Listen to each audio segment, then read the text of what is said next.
आपल्या हिंदू धर्मात काही वनस्पती केवळ सुंदर दिसतात म्हणून महत्त्वाच्या नसतात, तर त्यांच्याशी आपल्या संस्कृतीत अनेक धार्मिक श्रद्धा आणि परंपरा जोडलेल्या असतात. अशीच एक वेल म्हणजे गोकर्ण. गोकर्णाची निळी फुले अतिशय आकर्षक असतात. अनेक ठिकाणी या गोकर्णाच्या निळ्या फुलांचा उपयोग पूजेत केला जातो.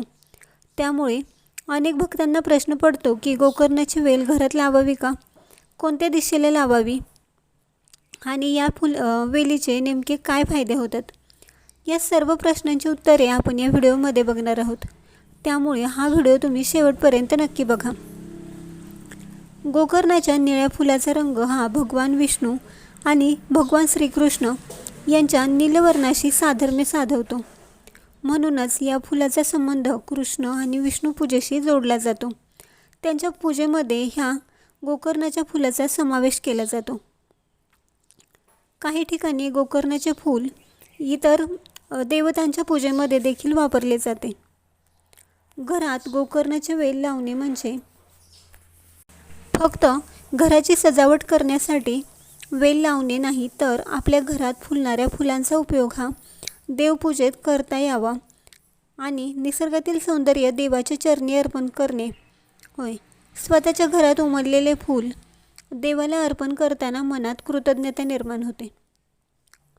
गोकर्ण वेल ही पूर्व, उत्तर किंवा ईशान्य दिशेला लावणे शुभ मानले जाते. परंतु गोकर्णाची वेल लावण्याला कोणताही धार्मिक नियम नाही. आपल्या घराची रचना कशा आहे तसेच आपल्या घरात सूर्यप्रकाश नेमका कुठे येतो हे लक्षात घेऊन गोकर्णाची वेल लावावी. हिंदू धर्मात फुलांना देवपूजेत विशेष महत्त्व आहे. देवाला फूल अर्पण करणे म्हणजे निसर्गाने दिलेले सुंदर फूल भक्तिभावाने ईश्वराला समर्पित करणे. हे फूल निळे आणि पांढऱ्या अशा दोन वर्गामध्ये बघायला मिळते. या फुलाचे शास्त्रीय नाव क्लिटोरिया टर्नेटिया असे आहे. गोकर्णाचे निळे फूल भगवान विष्णू आणि श्रीकृष्ण यांच्या नीलवर्णाशी संबंधित मानले जाते. तसेच या फुलाचा उपयोग महादेवाच्या पूजेमध्ये देखील केला जातो. गोकर्णाची निळी फुले घराला सुंदर आणि आकर्षक बनवतात. फुलझाडांमुळे घराच्या परिसरात नैसर्गिक वातावरण तयार होते. या वेलीवर आलेली ताजी फुले देवपूजेसाठी वापरता येतात. तसेच गोकर्णाची वेलीची नियमित काळजी घेतलेले झाडे आणि निसर्गाविषयी आपुलकी वाढते. गोकर्णाची वेल आपण लावतो, परंतु त्याची काळजी कशी घ्यावी, तर वेलीला योग्य सूर्यप्रकाश मिळेल अशी जागा निवडा. पाणी साचणार नाही अशी माती निवडा.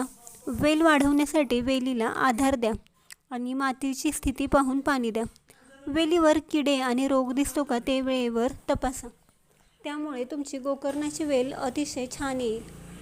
तुमच्याकडे गोकर्णाची वेल आहे का आणि त्या फुलांचा उपयोग तुम्ही कोणत्या पूजेसाठी केला जातो हे देखील कमेंट्समध्ये नक्की सांगा. तुम्हाला माहिती आवडली असेल तर लाईक करा, शेअर करा आणि असेच धार्मिक व्हिडिओ बघण्यासाठी आपल्या नित्यभक्ती या चॅनेलला सबस्क्राईब करा.